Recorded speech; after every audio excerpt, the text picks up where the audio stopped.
स्वागत है दोस्तों। आज के मुख्य समाचार में आज देश और दुनिया से कई अहम और बड़ी खबर आ रही है। बात करेंगे हर खबर पर विस्तार से। पीएम मोदी और नीतीश के छूट रहे हैं पसीने, ट्रेंड बता रहा है बिहार में इंडिया गठबंधन की शानदार जीत। एक और बड़ी अपडेट, बीजेपी परिणामों से कर सकती है छेड़छाड़, कई ईवीएम हो गए गायब, ममता बनर्जी ने किया बड़ा दावा। इसी के साथ अगली बड़ी खबर में आपको बताएंगे, जहां रखी गई ईवीएम आधे घंटे तक बंद रहे स्ट्रांग रूम के कैमरे, तमिलनाडु में मचा बवाल। एक और बड़ी अपडेट, संदेश खाली में बीजेपी ने रची थी साजिश, वायरल वीडियो के बाद ममता बनर्जी का बीजेपी पर बड़ा हमला। इसी के साथ अगली बड़ी खबर में आपको बताएंगे, बीजेपी से गठबंधन किया है लेकिन उनका बाप हूं। ओपी राजभर बोले जरूरत पड़ी तो तोड़ दूंगा समझौता। तो चलिए देख लेते आज की पहली बड़ी खबर। संदेश खाली में बीजेपी ने रची थी साजिश, वायरल वीडियो के बाद ममता बनर्जी का बीजेपी पर बड़ा हमला। दरअसल दोस्तों, पश्चिम बंगाल के उत्तर 24 परगना जिले के संदेश खाली में महिलाओं के अत्याचार और ईडी अधिकारियों पर हमले की घटना को लेकर तृणमूल कांग्रेस बैकफुट पर थी। लेकिन अब मुख्यमंत्री ममता बनर्जी ने संदेश खाली की घटना को लेकर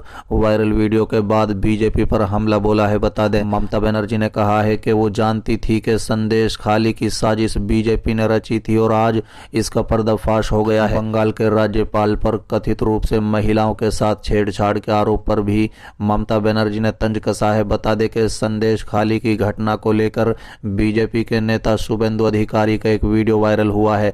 उन्होंने कहा है कि राज्यपाल क्या कर रहे हैं, महिलाओं से छेड़छाड़ हो रही है और पीएम रात में राजभवन में रुक रहे हैं और चुप्पी साधे हुए हैं। क्या वो राज्यपाल को कोई संदेश नहीं दे सकते? बता दें कि ममता बनर्जी ने ट्वीट किया है कि संदेश खाली के चौंकाने वाले सिटिंग दिखाते हैं कि भाजपा के भीतर कितनी गहरी सड़ंध है। बंगाल की प्रगतिशील सोच और संस्कृति के प्रति अपनी नफरत में बंगाल विरोधियों ने हमारे राज्य के हर संभव स्तर पर बदनाम करने की साजिश रची है। उन्होंने कहा है कि भारत के इतिहास में पहले कभी भी दिल्ली की किसी सत्ताधारी पार्टी ने पूरे राज्य और उसके लोगों को बदनाम करने की कोशिश नहीं की। इतिहास गवाह रहेगा कि कैसे बंगाल दिल्ली के षड्यंत्रकारी शासन के खिलाफ जाग उठेगा। इसके बाद नदिया की जनसभा से ममता बनर्जी ने कहा है कि वो कभी भी एनआरसी की इजाज़त नहीं देगी।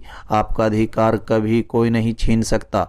असम में भाजपा ने 19 लाख हिंदुओं को जबरन उनके घरों से निकालकर डिटेंशन कैंप में पहुंचा दिया। बंगाल में ऐसा नहीं होगा। आप मुझे गाली दें, हमारा पैसा रोक दें, लेकिन उन्हें उसकी परवाह नहीं है। जब वो कहती हैं कि वो एनआरसी की इजाज़त नहीं देंगी तो इसका साफ मतलब है कि बंगाल में एनआरसी लागू नहीं होगी। चलिए अगली खबर, जहां रखी ईवीएम आधे घंटे तक बंद रहे स्ट्रांग रूम के कैमरे, तमिलनाडु में मचा बवाल। दरअसल दोस्तों, तमिलनाडु में राजनीतिक दलों ने ये पता चलाने के बाद चिंता व्यक्त की है कि जिन स्ट्रांग रूम में इलेक्ट्रॉनिक वोटिंग मशीन रखी गई थी वहां के सीसीटीवी कैमरे लगभग 30 मिनट तक खराब रहे। इस घटना ने राजनीतिक दलों के बीच संदेह पैदा कर दिया है, खासकर ईवीएम से संभावित छेड़छाड़ के आरोपों के बाद इस मामले ने तूल पकड़ लिया है। ऊटी में सरकारी पॉलिटेक्निक कॉलेज में स्ट्रांग रूम में सीसीटीवी कैमरे ने कथित तौर पर कई मिनटों तक काम करना बंद कर दिया, जिससे सुरक्षा उल्लंघनों की चिंता बढ़ गई। जिला कलेक्टर और रिटर्निंग ऑफिसर एम अरुणा ने बताया कि बिजली गुल होने की वजह से तकनीकी खराबी थी, खासकर ओवरहीटिंग और अपर्याप्त वेंटिलेशन के कारण शॉर्ट सर्किट हो गया था। ये घटना शाम 6:17 पर हुई थी।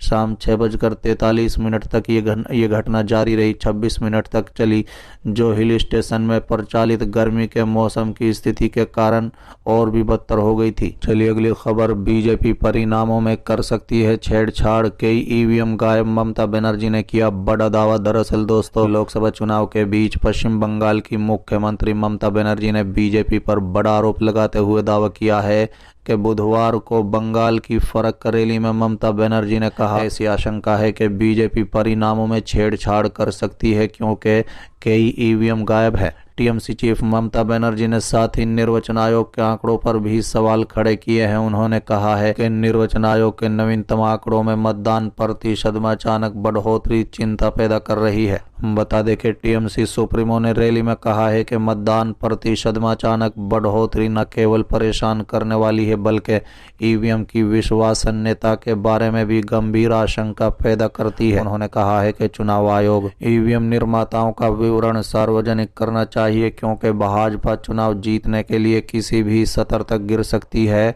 आम चुनाव के लिए मतदान 7 चरणों में हो रहे हैं। चलिए अगली खबर, बीजेपी से गठबंधन किया है लेकिन उनका बाप हूं, ओपी राजभर का बड़ा बयान, बोले जरूरत पड़ी तो तोड़ दूंगा समझौता। दरअसल दोस्तों, लोकसभा चुनाव 2024 के तीसरे चरण से पहले नेताओं का बेबाक बयान लगातार चुनावी पारा बढ़ा रहा है। पीएम मोदी से लेकर राहुल गांधी तक हर किसी के बयान चुनावी सुर्खियां बटोर रहे हैं। बता दें, ताजा मामला यूपी सरकार में मंत्री ओम प्रकाश राजभर से जुड़ा है। ओपी राजभर की पार्टी सुभाषपा और भाजपा यूपी में लोकसभा गठबंधन में लड़ रहे हैं। मऊ की घोसी लोकसभा सीट से उनके बेटे अरविंद राजभर चुनाव लड़ रहे हैं। इस दौरान घोसी में प्रचार के लिए पहुंची ओपी राजभर का बयान सोशल मीडिया पर वायरल हो रहा है। ओपी राजभर ने चुनावी सभा को संबोधित करते हुए कहा कि बेशक भाजपा से गठबंधन किया है लेकिन जरूरत पड़ी तो आप लोगों के सम्मान में पार्टी छोड़ दूंगा। उन्होंने कहा है कि जो भी दल हो लेकिन उनसे हमारा दल अलग है। भाजपा से समझौता किया है, जिस दिन आपके ऊपर आएगी उस दिन समझौता तोड़ दूंगा।